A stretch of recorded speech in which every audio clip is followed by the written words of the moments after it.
వక్ఫ్ board అంటే ఏమిటి? ఈ వక్ఫ్ బోర్డ్ గురించి జస్ట్ వాట్గా అందరికీ అర్థమయ్యే వేలో మనం ఈ వీడియోలో తెలుసుకుందాం. Hello guys, welcome to our channel Aadya talks.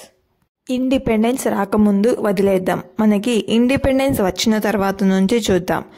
Jawaharlal Nehru గారు ఉన్నారు కదా, తను ఏం చేశారంటే, మన దేశంలో పార్టిషన్ అయింది కదా, ముస్లిమ్స్ అందరూ పాకిస్తాన్ వెళ్ళండి, పాకిస్తాన్లో ఉన్న హిందూస్ అందరూ ఇండియాకి రండి అని. అప్పట్లో వచ్చింది 1947లో. మన దేశంలో ఉన్న ముస్లిమ్స్ కొంతమంది వెళ్ళిపోయారు, కానీ వాళ్ళ జాగా అంటే వాళ్ళ స్థలాలు అవన్నీ అయితే ఇక్కడే ఉండిపోయాయి. అయితే కొంతమంది ముస్లిమ్స్ ఇక్కడే ఉండిపోయారు, మాకు ఇదే దేశం కావాలి అంటూ ప్రేమతోటి. 1954లో జవహర్లాల్ నెహ్రూ గారు ఏం చేశారంటే, ఇక్కడ ఉన్న వాళ్ళు అందరూ కూడా సురక్షితంగా ఉండాలి కాబట్టి ఎవరైతే ఇక్కడ వదిలేసి వెళ్ళారో భూములు, ఆ భూములన్నీ కూడా వక్ఫ్ బోర్డ్ అనే ఒక సంస్థ పెట్టి దాని కింద పెట్టారు. ఇక్కడున్న మైనారిటీస్ అంటే ముస్లిమ్స్కి ఏదైనా అవసరాలు ఉంటే ఈ బోర్డు తీరుస్తుంది అని పెట్టారు.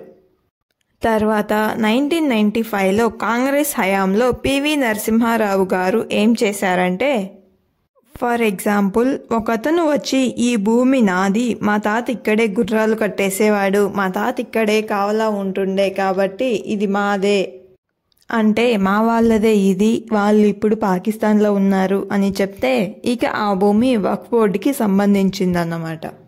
కనీసం కోర్టులో కేసు వేసి డిఫెండ్ చేసే కూడా కుదరదు, అలాంటి లా ఉంది ఇందులో. అసలు వక్ఫ్ బోర్డ్ ఆస్తి ఎంత ఉందో తెలుసా? ఫస్ట్ ఆర్మీ వాళ్ళు, నెక్స్ట్ రైల్వే వాళ్ళు, థర్డ్ పొజిషన్లో ఈ వక్ఫ్ బోర్డ్ ఉంది. ఆల్మోస్ట్ 9,40,000 ఎకరాలు ఉంది.